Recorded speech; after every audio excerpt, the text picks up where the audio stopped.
Guys, আজকেও আমরা চলে এসেছি একটা ইউনিক ব্লগ নিয়ে। আজকের ব্লগটা হলো ছট পুজো উপলক্ষে। তো আমরা এখন চলে এসেছি জয়নগর পৌরসভা অনুষ্ঠান দেখার জন্য। আর এই অনুষ্ঠানটি হচ্ছে ছট পুজো উপলক্ষে জয়নগর পৌরসভায়। আর এই পৌরসভার যে প্রতিমাটি ছিল সেটি এটি দেখতেই পাচ্ছ, কত সুন্দর একটি প্রতিমা। তো আমরা প্রতিমা দর্শন করার পর বাইরে বেরিয়েছিলাম। তো বাইরে বেরিয়ে দেখতেই পাচ্ছ কত সুন্দর আলোকসজ্জা করা হয়েছিল, সুন্দর সাজিয়েছিল সব জিনিস। এবং কি অনুষ্ঠান চলছিল অন্য একটি অনুষ্ঠানের জন্য। অনুষ্ঠানের টিম বেরিয়েছিল, তারা স্টেজে এবার উঠবে সেই জন্য। তো এখন এখানে চলছে আদিবাসীদের নাচ। আদিবাসী অনুষ্ঠানের পর এনারা প্রোগ্রাম করবেন।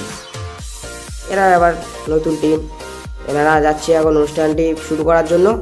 আর আজকের ব্লগটা এই পর্যন্তই। তো দেখা হচ্ছে নেক্সট ভিডিওতে।